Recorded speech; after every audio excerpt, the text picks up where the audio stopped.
महंगी लगाई दो ना चोरिया के हुक राजा जी। अरे छठ माई के कौनो गीत बढ़िया गाव रे। खाला पियासला मेरा रो कुछ बुझाता हम कौन गाई हम ना दिन छठ में। मैं फल फूल गिरल सुबह से 4 दिन से बिना खेले पीले लौका भात खियावती हमरा के। लौका भात हम खाई जिंदगी में आय खीर पूरी खिया के ओई गले भूखैले रखल भाई। बताओ मैं दिया बुता देली क्या मतलब बदिया चल हमर बियाह होता पेड़ मारा साला है। ओ घरी कहता नहीं कि छठ भूखल जाला 3 दिन तोरा से ना बर्दाश्त होई तो ना हम भूख बर्दाश्त काहे ना हो जाई। खातो रह जाला भूखलो रह जाला अपन केहू देखे तो छठ में आओ तू घर बा। तू छठ माई के सास बाड़ू समझ गेलू ना। हां तो हमारे परब को काहे खकर चाट हाथी पले के सारा मारल नहीं की चाहत भूखल बाड़ी तर मार देबो तो तार अपन गोड़ तार हम अपन हाथे रंग लई काट देब अपन गोड़ रंगल वापस ले लेब तुरंते। हम जानत रही कि तू कोनो ना कोनो ड्रामा करबी। हम नाचो हम तब जाई में कुछ खा लेते हैं। अरे ए बेरा के बात बा खाली ए बेरा हां अब तू मैं लेके चल हम खाल बना नाचत जाई गावत जाई गो गा। अरे टूटे द चूड़िया टूटे द सड़िया टूटी तो कहीं तो खटिया बटर के चला गावा गावा वो आज ना गावाई गावा कि ना गइबो। अरे का चाहे गइबे कि ना रे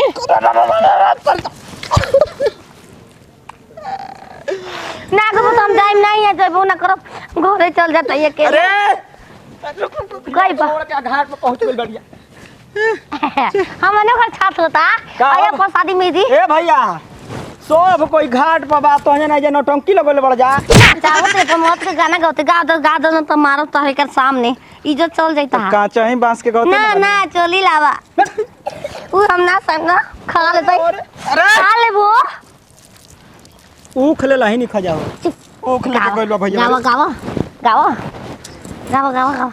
अरे टूटे द चूड़िया फूटे द कंगना पैबू का दिलावा तोर के टूटी जे खटिया त अच्छा तो चला बिछौना बटोर के टूटी जे खटी पैसा लुटावना चाहते हैं तो पैसा मेहरारू पागल हो जा तो बरामती रख देला। चला भूख गई नहीं ले लो अब तानियो ले बुका चला ना आपका छठी माई मजा आ गई गाना सुन के हो। ए डीजे लेके चल के ऐसने गाना बजाए के छत खाए के सब कोई मनोरंजन करी सब कोई 4 दिन से भूखल बा मुआत होया सा हम गाना बाजी पूरा सुन ले सा तो तन छो जा ना। हां आइल बा दूसरा के डीजे और वही पर नाच लेवे के काम बा। सब अतिया पानी ना पिए देले हियो कहते नदी में पी ली चुप चुप पते चतेंगे चाहे घुस जी अंदर तो का मुंह गराती क्यों ना का घर ए मुझे बाप पीले बिना रहम ना भाग गई नहीं ठीक कोई नहीं।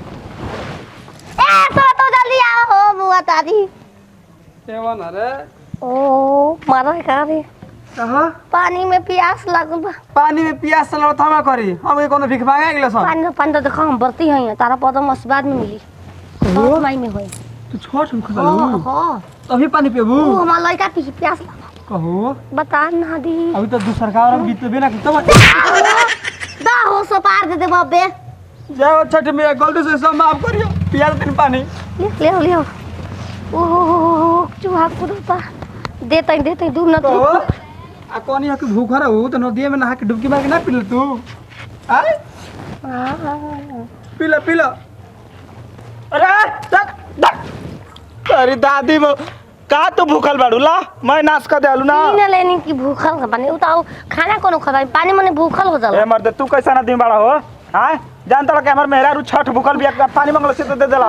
ए मर्द अरे हम का जान मर्द तान की पी लेते छीन लेता रहा मन भरबे ना मना करत रही कि मत छठ भूख त ना भूखब लइका फइका कैसे वैसा ना भूख छठ माई त मने आता हो भैया तार मेरा नो है का मतलब बा बियाह कर हमरा से का ना तो बताइए हम तो मेरा भाग जी तू तब कोनो के चला हो हट ना जाए नहीं खा बताओ तो हां मर्दे करस्ता बा पानी मांगे तो पहले मरले ही हो ओहो जाए ते छठी माई के ये आशीर्वाद मिलल बा हमरा के धर अभी अपन लोटा तो तू ना तू पी लो का बहुत बड़ा गलती कर ए घटोरा तू गलती का पूछ ले गांव घर में बूढ़ पुरान से जाओ छठ में एक गलती से माफ करियो पागल रहबू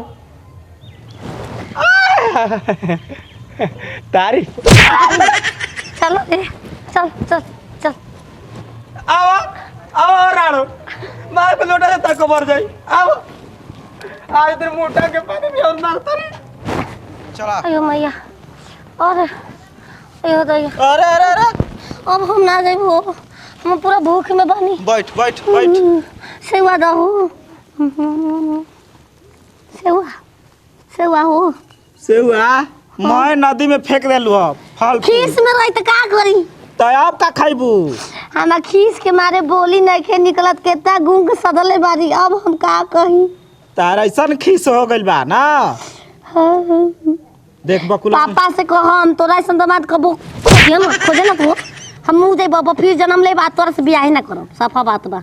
ए जन्म में हम भठा गइल बानी, समझ गेलू ना। तोरा लेखा पागल सन की से बियाह कके अब तो जान हो जाई, अब जान हो जाई। तबेले चलना जात रहला। जिबिया ऐसे करबा त जिबिया काट लेब। आए चल। तोरा पागल करे बा। हम बियाह ना करब तारा से। छठी माई से विनती करब ना हाँ।